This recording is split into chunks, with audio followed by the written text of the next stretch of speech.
Vamos começar então? Equilíbrio. Um dos motivos que nós colocamos também o nome dessa série Equilíbrio é que nós não podemos viver, de uma forma onde a gente não é maduro o suficiente e vive emocionalmente como se fosse uma criança, mimado, com medos, baseado em muita proteção, mas também não podemos ser loucos o suficiente, já que estamos dentro de uma cultura latina onde tudo é emoção, fazer todas as nossas escolhas pelas nossas emoções, Então precisamos ter um equilíbrio. Já não vivemos mais pelas nossas carências, mas vivemos agora pela sensibilidade do Espírito. Se vivemos uma vida pelas nossas carências, vai acontecer como está escrito lá em 2 João. Ou a gente vai cair na concupiscência da carne, ou vai cair no desejo dos olhos, na nossa soberba da vida. Nós vivemos pela sensibilidade, por aquilo que o Espírito nos revela dia após dia. 2 textos importantes que justificam a série. Um é Provérbios 4:23. De tudo que você possui, cuide do seu coração, porque é de lá que procedem as saídas da vida. De tudo que você possui. Da mesma forma que Jeremias fala que de tudo que há na terra, não existe nada que é mais enganoso que o nosso coração. Nós precisamos ter uma responsabilidade de cuidá-lo. E eu tenho falado muito a metáfora do coração como um jardim, Quem gosta de jardim sabe que não vai precisar plantar as ervas daninhas, certo? Elas irão aparecer. E tem algumas, que é difícil de puxar. Tem algumas que parece que é pequenininho assim, e a raiz é desse tamanho. E aí tu tira a parte de cima, daqui a pouco está crescendo de novo. Já aconteceu isso com vocês? E tem umas que é estranho, que elas são gigantes assim. E aí tu puxa, sai inteira a raiz. Então o nosso coração é como se fosse também a metáfora de um jardim. Precisamos cuidar e cuidar. E tem o texto também que é um texto muito conhecido, e a gente que vai nortear muito a série. É o texto de Romanos capítulo 12. Paulo fala: rogo-vos, pois, irmãos, que apresenteis os vossos corpos como sacrifício vivo. Ou seja, Paulo está falando: olha, eu peço também de todo o meu coração que você se entregue por completo. Vocês são um culto. O nosso culto, ele começa quando conscientemente a gente acorda e coloca o pé no chão. Aquilo ali já é um culto. O que nós estamos falando aqui é uma celebração. E nessa celebração celebramos a Deus, aos seus feitos, e olhamos para o lado e vemos que não estamos sozinhos. Isso aqui é um prédio, uma estrutura de uma igreja. A igreja somos nós e o culto somos nós. Só que Paulo continua falando, ele fala o seguinte: e não vos conformeis com este mundo, com essa cultura, com o que todo mundo faz, mas se transforme pela renovação da vossa mente. Então o que Paulo está falando é que nós precisamos também experimentar uma transformação no jeito que a gente pensa. E isso é uma escolha racional. Por isso que a nossa fé é uma escolha racional, não emocional. Porque se a nossa fé for uma escolha emocional, quando a gente estiver triste, abatido, cansado, depressivo, a gente vai achar que não deu certo. Mas como é uma escolha racional, é como a gente cantou aqui, a gente pode estar perplexo, mas não abatido. E a gente vai avançar. Então a nossa fé é uma escolha racional. Interessante também que, quando a gente olha lá na cultura hebraica, o coração, ele simboliza também o centro dos pensamentos, das emoções. Guardá-lo é essencial para manter uma vida saudável e alinhado com as verdades divinas. Então, se a gente fosse fazer um desenho, um esquema do que eu estou falando aqui, é o seguinte: é os meus pensamentos, aquilo que eu sinto, aquilo que eu penso está aqui, pensamentos, sentimentos, o meu coração, mais as verdades bíblicas, aquilo que Deus diz que eu sou, mais as escrituras, desse lado de cá, os princípios bíblicos, igual a emoções saudáveis, igual a uma espiritualidade emocionalmente saudável. Então o que está desse lado de cá aqui em cima? Pensamentos, tuas emoções, teu coração, tua mente, está aqui em cima aqui, ó. A gente faz o mas aqui, e o que fica aqui? As verdades bíblicas, os princípios, principalmente aquilo que Deus disse que nós somos. Desse lado de cá, igual, emoções saudáveis, espiritualidade emocionalmente saudável. Interessante que quando a gente começa a pesquisar um assunto na Bíblia, a gente abre nosso coração e deixa a nossa mente como um terreno fértil para receber aquilo que Deus tem nessa área. Quando eu comecei a fazer a pesquisa, parecia que a Bíblia só falava sobre isso. E eu peguei uns textos aqui que são muito emblemáticos e a gente vai acabar passando ele também na série.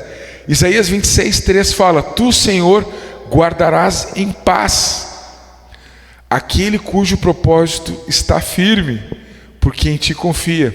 A paz interior é um resultado de confiar em Deus. Salmo 19:14: Que as palavras da minha boca e o meditar do meu coração sejam agradáveis a ti, Senhor, minha rocha e meu redentor. E Salmo relaciona diretamente nos pensamentos, na meditação do coração, com uma vida que agrada a Deus. Então a gente vê que a Bíblia constantemente fala: cuida do que tu estás pensando, cuida daquilo que está entrando no teu coração. Eu ouvi uma frase essa semana, é interessante, que como eu estou atento para aquilo que Deus quer ministrar no meu coração, na minha vida, nas transformações que Ele quer fazer a partir dessa série, estava com interessante, né, que a mesma estação que aqui é uma rádio, de acordo com o nosso caminho em direção a Porto Alegre, muda para outra rádio, né? O mesmo número ali.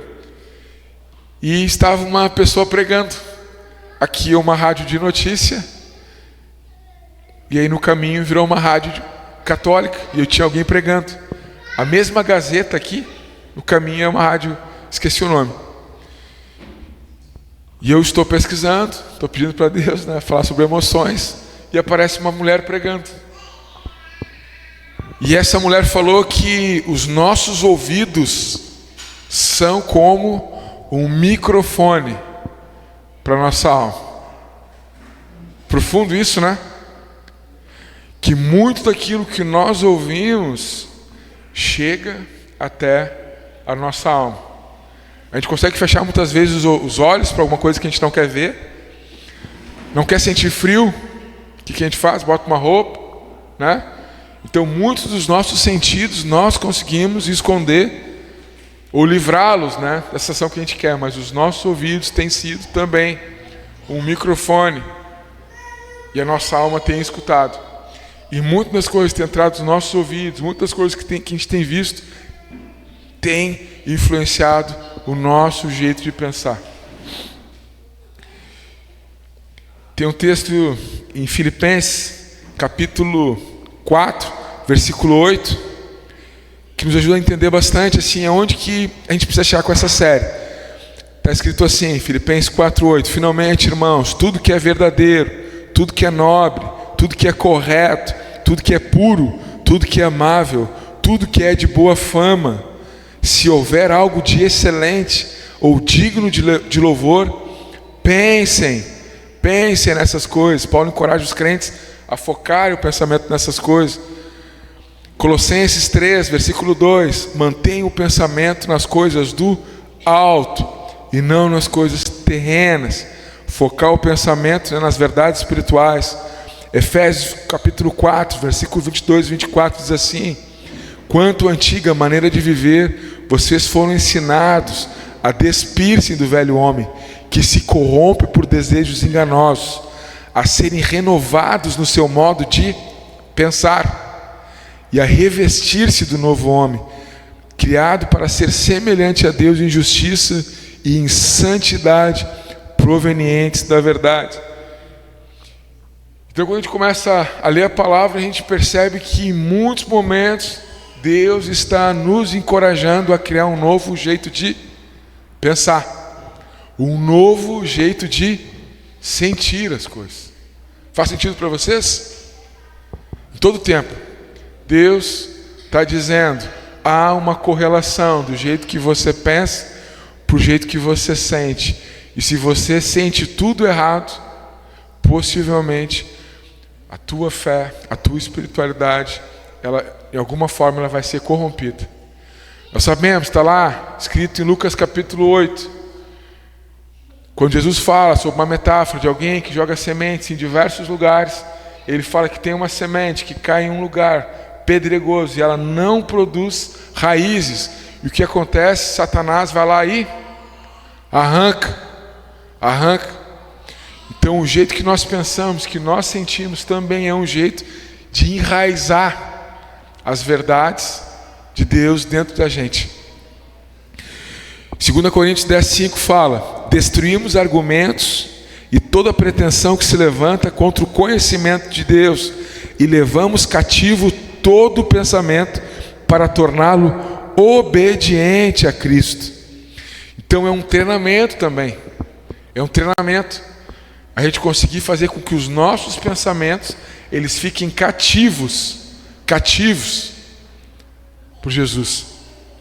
Eu não sei você, mas quando eu tenho que fazer uma oração, às vezes numa cidade, em algum momento que tem muito barulho, como é que fica para silenciar a mente? Difícil, né? Se a gente não está treinado, muitas vezes nós não conseguimos levar os nossos pensamentos cativos. Como é difícil levar, às vezes, uma vida mais em silêncio, mais em oração, né? Numa cidade que tem muito barulho, às vezes uma casa barulhenta, né? Às vezes é assim, é interessante a gente desligar algumas coisas eletrônicas, ter um tempo em família. Lembra que a gente fala sobre a espiritualidade, que ela tem algumas esferas, e a primeira esfera é nós com Deus, só cabe eu e Deus lá dentro. Depois a gente transborda na nossa família, depois a gente transborda na multidão, né, no público. Em alguns momentos, esse treino, ele precisa também ser familiar, e a gente precisa, juntos como família, começar a treinar que os nossos pensamentos e os nossos sentimentos, eles fiquem obedientes à vontade de Deus. Então qual que é a solução? A gente já entendeu que tem intervenção por todo lado. Você vai andando aqui, eu faço bastante Porto Alegre, Santa Cruz, Porto Alegre. Quantas propagandas indecentes tem na estrada? Quantas? Dezenas. Se for para uma rádio aberta, dificilmente tu vai ter uma música, uma frase que seja de alguma coisa que seja um princípio, né?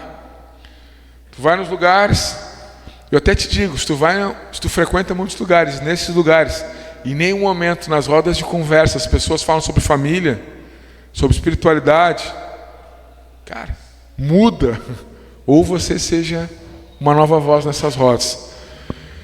Então tá, Márcio, nós entendemos que o jeito que a gente pensa, o que a gente sente, influencia muito na nossa espiritualidade. Então o que nós podemos fazer de prático para que a gente possa alterar o jeito que nós sentimos? Lembra? Pensamentos, aqui desse lado. O que vem aqui? As verdades. Nós precisamos conhecer as verdades, os princípios e principalmente aquilo que Deus pensa sobre nós. João 8, versículo 32. Vamos juntos? E conhecereis a verdade, e a verdade vos libertará. Lembra que a gente tem um versículo que nós decoramos? Hebreus 13, 8. Jesus era o mesmo ontem, hoje e sempre. Já decoramos esse versículo. Vamos decorar mais um hoje? João 8, 32. E conhecereis a verdade, vamos juntos? E a verdade vos libertará. João 8, 32. Vamos de novo com pressão? E conhecereis a verdade, e a verdade vos libertará. A Nai foi um pouco antes, né? Vamos de novo? E conhecereis a verdade, e a verdade vos libertará.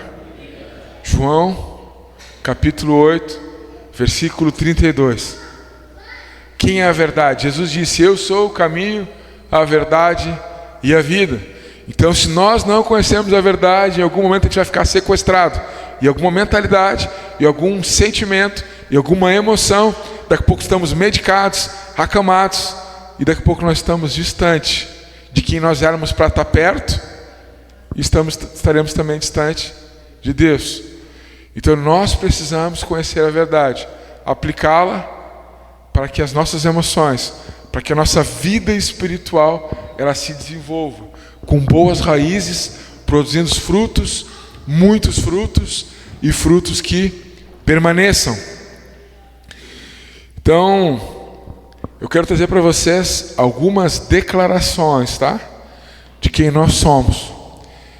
E eu quero que, em nome de Jesus, cada declaração, não sei se eu vou conseguir falar todas, porque encontrei muitas. E até vou desafiar, né? Algumas que, se eu não coloquei aqui, você publica aí, você compartilha, né? Para a gente continuar deixando que esse elixir, né, de vida, né, continue fazendo efeito na gente. Olha só. Olha o que a Bíblia fala que nós somos. Acabamos de cantar, né? Eu sou aquilo que diz que você diz que nós somos. Cantamos agora, né? João 12. Contudo, aos que o receberam e crerem em seu nome, deu-lhes o direito de se tornarem filhos de Deus. Uma verdade sobre você. Você já entendeu quem é Jesus? Você creu nele? Então você é um filho de Deus. Quer repetir? Eu sou um filho de Deus. 2 Coríntios 5,17. Pelo que está em Cristo, nova criatura é. As coisas velhas já passaram, eis que tudo se fez novo. Eu sou uma nova criação.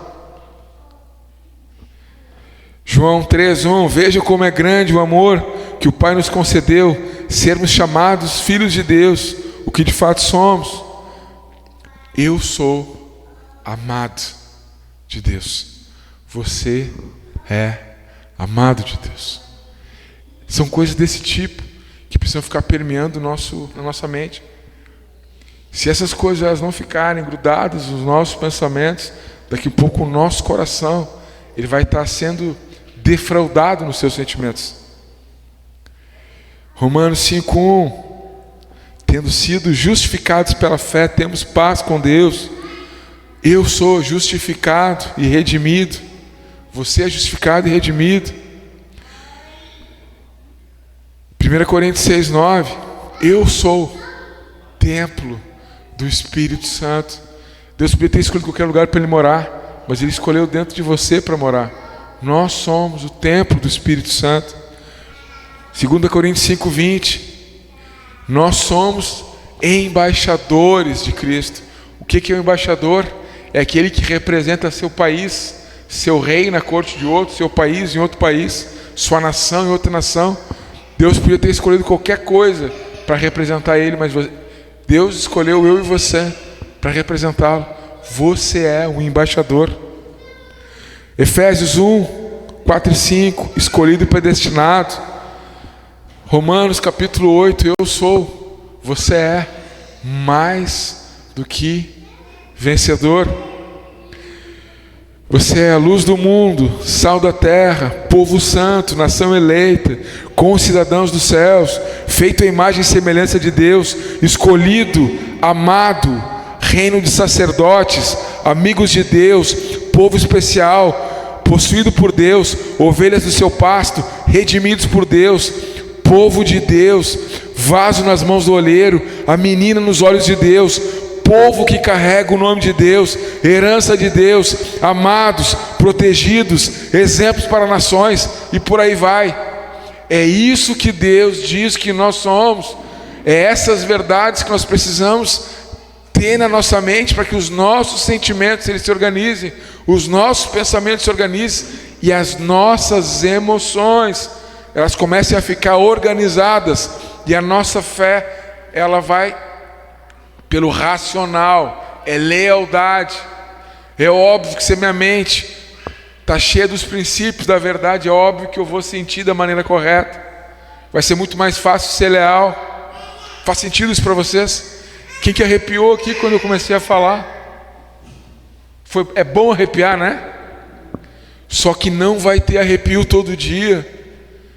Em alguns momentos que a gente está lá enfrentando uma depressão, uma ansiedade, tu não sente nada, parece que tu está completamente vazio, se sente a última pessoa. Faz sentido isso? Quando está cansado, atarefado, abatido, cansado, não sente nada, não sente absolutamente nada, só a vontade de desistir. Quando nós nos convertemos, nós recebemos tudo de Deus naquele momento. Quando nós aceitamos Jesus no nosso coração, a gente recebe tudo, não falta nada. A Bíblia fala que o mesmo Espírito que ressuscitou Jesus da morte, o mesmo Espírito da ressurreição é aquele que nós recebemos no dia que nós nos convertemos. Então, quando a gente se converte, a gente recebe tudo de Deus. Isso aqui acontece, vai passando o tempo, nós vamos nos diluindo de novo nos nossos pecados, e aquilo tudo que nós tínhamos de Deus vai ficando cada vez menos. Mas eu quero te dizer, se você recebeu o Espírito Santo, se você tem o Espírito Santo aí dentro, a única coisa, o grande desejo de Deus é que Ele continue o trabalho, que Ele não pare, que Ele continue o processo de santificação. Esse é o grande projeto de Deus, que a imagem dEle apareça pelas coisas que nós fazemos. As verdades de Deus, os princípios são suficientes para organizarem as nossas emoções. Faz sentido? Estão preparados para a prática agora? Estão preparados para a prática? Estão preparados para a prática? Vocês querem isso? Quem que está aqui que acha que precisa melhorar nas suas emoções? Quem que está aqui que acredita que as verdades de Deus são as pílulas que nós precisamos tomar todos os dias para a nossa cura? Quem acredita? Estamos juntos? Estão preparados? Tá. Vou falar sobre algumas coisas na prática aqui, tá? Primeira, orgulho e ganância. Se a gente pudesse dar um nome para o pai de todos os pecados, quem sabe seria orgulho. A mãe, desobediência. Foi por causa de um orgulho que Eva, mesmo tendo condição que nenhuma pessoa vai ter de desfrutar tudo que existia nessa terra, por orgulho, por achar que não tinha uma coisa, que não precisava, foi lá e desobedeceu. Orgulho. O orgulho tem a ver com ter alguma coisa a mais. Orgulho. Orgulho também tem a ver com ganância. Orgulho também tem a ver com aquilo que Deus fala sobre mamon, sobre riqueza, orgulho. Um dia eu fui pregar num retiro de jovens e foi muito legal. Nunca mais esqueci. Escutei poucas frases de um homem muito sábio que estava pregando antes. Eu até fiquei meio envergonhado depois de pregar, porque o homem foi tão bem. Ele cantou, tocou e pregou. E o cara era bonito. E o próximo, depois do intervalo, era eu. Eu quase não fui. Porque naquele dia ainda eu fui esquentar comida para alguém. E esqueci, lá era um fogão a lenha. E quase botei fogo na cozinha. E quase não teve culto, porque a fumaça foi para o prédio. E eu tinha que pregar depois desse cara. Eu tenho coragem, pelo menos preguei. E uma das frases que eu ouvi ele falando, ele falou o seguinte: o orgulho é que nem uma cebola, sempre tem mais uma camada. Faz sentido? Então, muitas das coisas que as nossas emoções, elas foram atingidas porque o pecado que habitava dentro da gente antes de Jesus entrar, ele quer de volta fazer morada. E o orgulho faz a gente querer parecer algo melhor do que realmente nós somos. É o orgulho que luta dentro de nós para que a gente não se renda aos pés de Cristo. A ganância, ter mais, parecer melhor. E quando nós olhamos para a obra de Cristo, quando nós olhamos para tudo aquilo que Ele fez, havia uma intenção nele de ser servo, de parecer menos.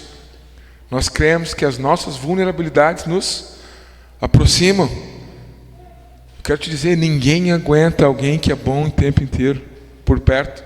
Faz sentido? Ninguém aguenta. Se tu tens um colega que é bom o tempo inteiro, é chato. Não é verdade? Tu tem um cara na igreja, o cara é bom em tudo, cara, ninguém aguenta. Tu não sente vontade de tomar um café com esse cara. Mas se tu conhece as pessoas, cara, humildes, que elas estão sempre abrindo, cara, as suas vulnerabilidades, estão sempre encorajando. Olha, eu entendo, eu já senti, eu passei por isso. O que acontece?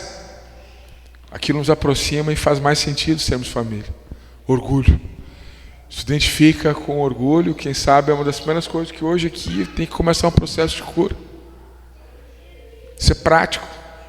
Segunda coisa, medo. A Bíblia fala que Deus é amor. E o verdadeiro amor, Deus, o verdadeiro amor lança fora todo medo, ele expulsa o medo. E é interessante que o medo, às vezes, ele vem fantasiado de sabedoria, de prudência. Tem muitas coisas que Deus está nos convidando para fazer, nós não queremos fazer, e a gente diz que é prudência. Não, eu vou fazer daqui um pouco. Não, daqui um pouco eu faço. Não, está tudo certo. Medo. Se eu te pudesse dar nome para alguns medos, é medo de ficar velho. Eu tenho esse medo. Confessei esse medo, Marcos. Orei lá agora, estava no final de semana, uma conferência, falei, cara, eu tenho medo. Mas não é medo de ficar com mais idade, eu tenho medo de ficar antiquado, medo de ficar cafona, medo de que as pessoas olhem e vejam assim, cara, esse cara é muito ultrapassado. Você tem noção de que esse medo pode me colocar? De perder, ter a coragem, cara, de viver alguma coisa que Deus está me pedindo para fazer. Porque eu tenho medo de ser antiquado. Sabe quantos medos? De ficar pobre. Vir alguém que é sovina. Não é. Deus está louco para fazer milagre na vida, mas tu está lá preocupado que vai ficar pobre. Medo de ficar doente. Não faz nada porque acha que vai adoecer. E vai embora. Medo de não se sentir amado. Tem concedido várias coisas aí na área emocional porque tem medo de ficar amado. Medo. Quais são os teus medos? E eu quero te dizer que a presença de Deus é suficiente para botar esses medos tudo para longe. A gente sabe que estava pesquisando esse dia sobre medo. Tem um medo que é medo de borboleta. Mas a pessoa tem medo. Medo de andar de elevador. Medo disso. Medo daquilo. O que a gente precisa identificar agora aqui nessa série? Quais são os medos que você tem de se aproximar mais das verdades de Deus? Terceira coisa, rejeição. O que acontece? Em algum momento, é muito possível, ou muitos momentos, que alguém falou alguma coisa de você que pode ter ativado isso em você. Em algum momento alguém te falou e disse que tu não presta para nada, que tu não serve para nada. Em algum momento alguém disse que tu ia ser um marginal. Em algum momento alguém disse que tu foi um acidente. Em algum momento alguém disse que tu não é amado. Em algum momento alguém pode ter dito até inclusive, tu nem foi projetado, tu foi um acidente. A gente nem te queria como filho. E essas coisas vão ficando dentro de onde? Onde que a gente vai guardando as coisas? Subconsciente, uma partezinha lá da nossa cabeça que a gente nem sabe como acessar direito. E onde é que a gente sente? Lá dentro do nosso coração. Rejeição. Alguém te demitiu de um lugar e falou barbaridade, dizendo que tu não é um nada. Aquelas coisas ficam. Acaba o namoro e a pessoa fala que tu é ridículo. Tu é o pior homem, a pior mulher que ela já conheceu. Onde que vai armazenando isso? E a gente vai começando a se sentir rejeitado. E a rejeição, ela vai trazer também muitos aspectos que vão te atrapalhar a ter uma espiritualidade emocionalmente saudável. A rejeição, muitas vezes, ela se fantasia de autossuficiência, de prepotência, para esconder que a pessoa é rejeitada, que ela, às vezes ela fica sozinha, ela fica escondida, né? A pessoa, não, mas tudo bem eu estar sozinho, eu consigo me virar assim. Vamos avançar? Pureza. Deixa eu linkar a pureza com a área sexual. Estão comigo? A mente mais santa pode imaginar, foi aquela que projetou o sexo, né? O sexo não é sujo, mas o sexo é para que a gente possa mostrar unidade, prazer e também ter filhos, procriação. Não é uma coisa só nem outra. Deus, quando criou isso, criou para essas três coisas. E foi perfeito. Deus, quando estava criando o homem, quando foi criar aquela área lá, Ele não fechou os olhos, Ele não virou de costas. Com o mesmo amor, com o mesmo cuidado, com a mesma intenção que Ele fez, sei lá, o olho, que é umas coisas que a gente nem descobriu, a tecnologia que nós temos nos olhos. Deus criou toda a nossa área íntima. Vocês estão comigo nisso? Só que por algum momento a gente entregou isso para quem a gente não deveria ter entregue. A gente entregou uma intimidade por alguém que a gente não era para ter entregue. E como também essa área é unidade, o que acontece espiritualmente? Se eu me conecto a alguém espiritualmente por causa do sexo, eu sou um com essa pessoa. Em algum momento isso fica na minha alma. Então quer dizer que se essa pessoa também teve outras pessoas, vai ser uma tripa assim, uma fila que não tem fim? Sim, simples assim. Cada vez que nós nos unimos sexualmente com alguém, cada vez que a gente teve uma intimidade com alguém, que não era dentro do nosso casamento, com a pessoa, cara, que Deus tinha separado para nós, isso também vai influenciar emocionalmente a nossa vida. E espiritualmente também vai trazer muita coisa. E eu queria orar hoje aqui. Quando eu me converti, uma das coisas que foi difícil para mim foi aceitar isso. Mas em nome de Jesus fui liberto. Sou a primeira geração de homens fiéis, né? Meu pai foi conhecer Jesus muito tarde. Quando eu me casei, eu já conhecia Jesus, sou fiel. Essa área da minha esposa. Pureza. Tem alguma coisa nessa área? Próxima coisa, quinta coisa. Abuso. Abuso físico. Algum dia te empurrou? Te deu um tapa na cara? Te deu um soco?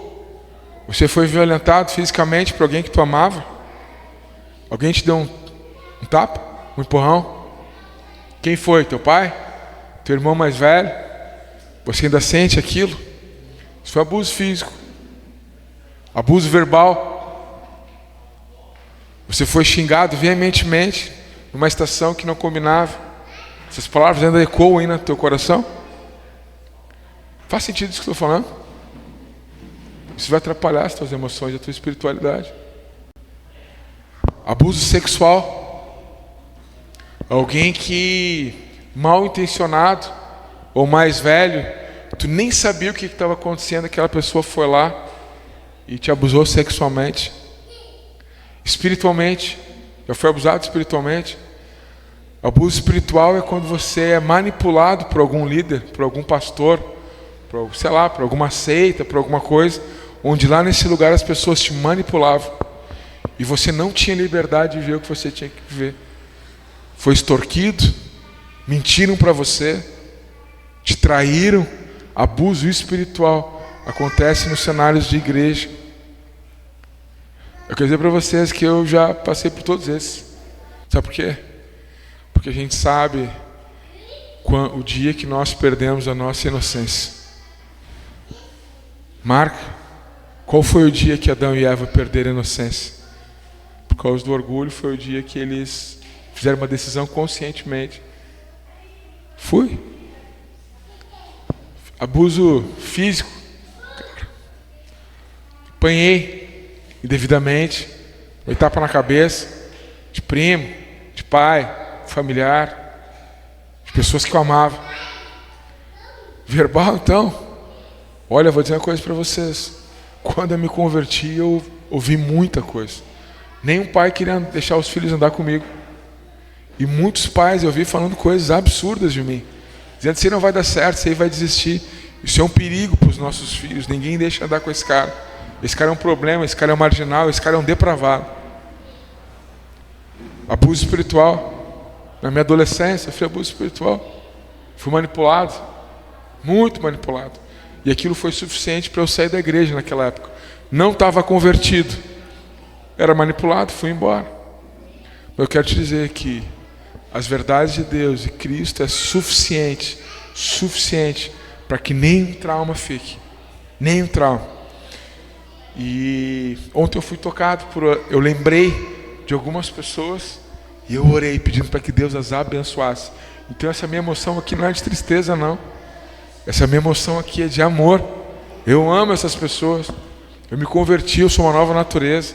E uma nova natureza perdoadora. Quando você se converteu e Jesus mudou a tua natureza, essa natureza ela perdoa.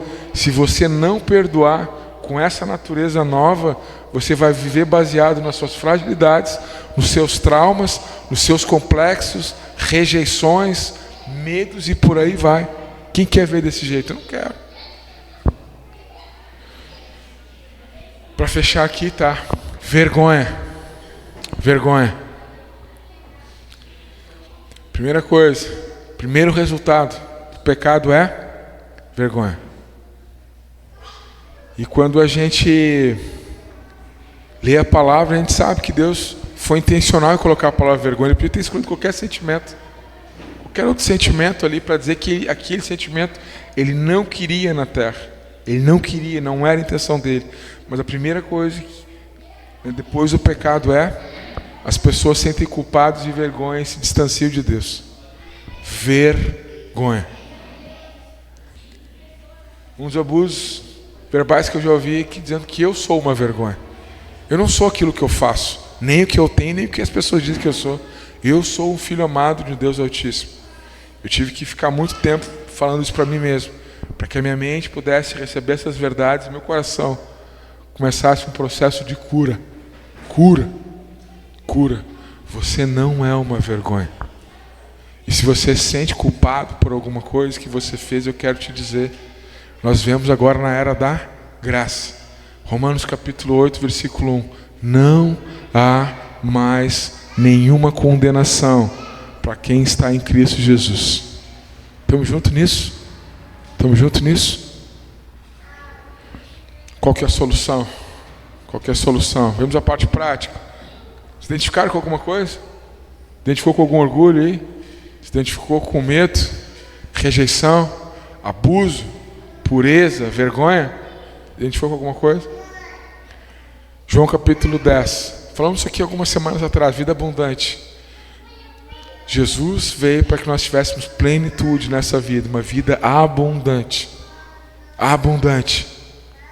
Abundante. E há uma possibilidade de pessoas, mesmo como nós, viemos lá da Coab, todo errado, de ver uma possibilidade de ser um homem cheio do Espírito Santo, uma mulher cheia do Espírito Santo. É isso que a nossa alma sempre ansiou. A gente pode ter buscado nos lugares errados, mas a nossa alma foi isso que ela sempre quis. Sempre quis. Pensamentos, sentimentos, né? Não adianta, né? A gente sabe que pensamentos, né? A gente sente que são produzidos aqui. Mas onde é que dói? Onde é que dói? Onde que dói? Coloca aí a mão onde dói. Aqui, né? Aqui que dói, né? Quando te xingam, né? Uma pessoa cheia do Espírito Santo é uma pessoa impossível de tu ofender ela. Quando a pessoa está cheia de Deus, tu pode falar o que for dela, ela não se ofende. É impossível de ofender. Por quê? Porque essa nova natureza perdoadora impede que nós se sentamos ofendidos. Por isso que na oração modelo Jesus fala, né? Nós perdoamos, né, quem nos ofende, porque fomos perdoados. Há uma nova natureza em mim. Vocês viram que essa série vai ser muito legal, né? Vai falar de coisas interiores.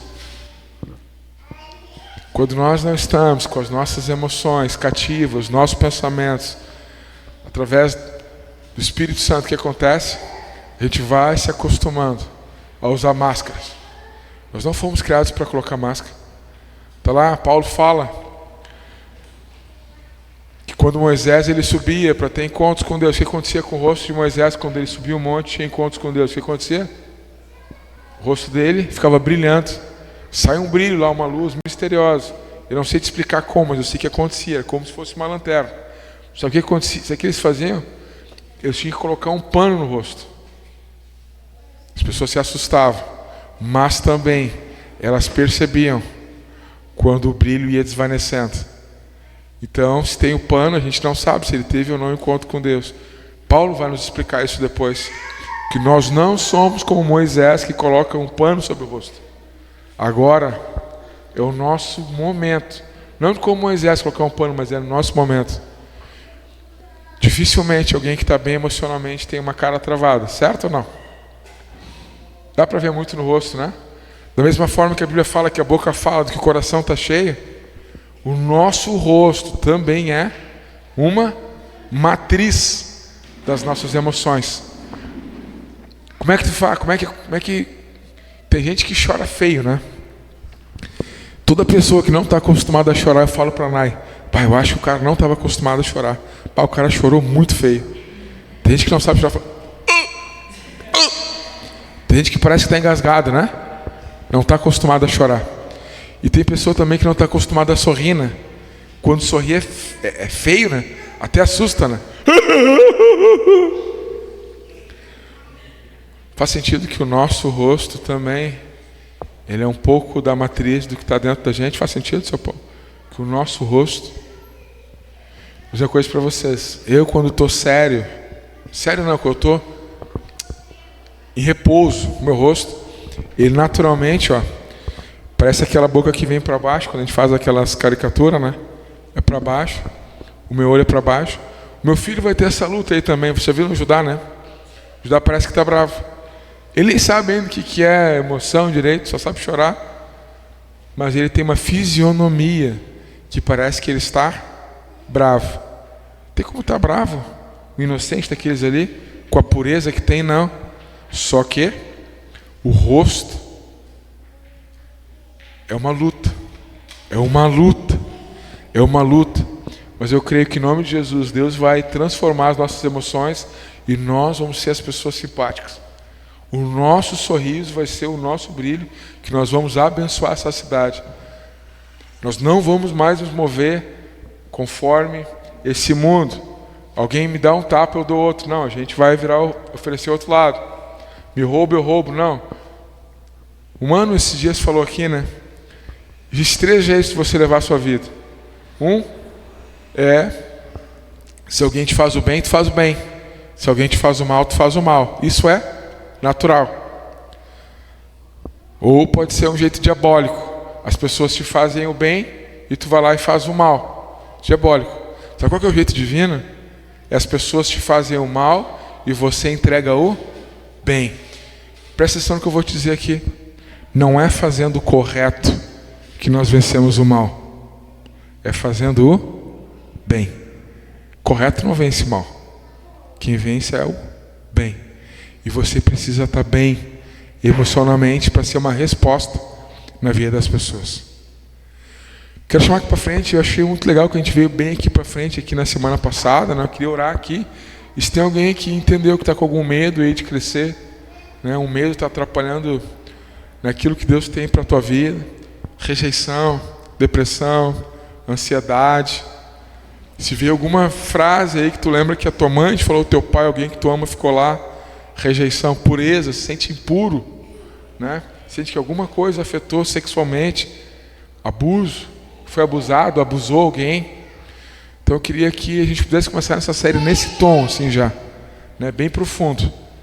Para que a partir daqui, vocês vão ver, vai ter oportunidade, são 31 personagens esse mês, bíblicos, que as suas emoções influenciaram nas suas escolhas.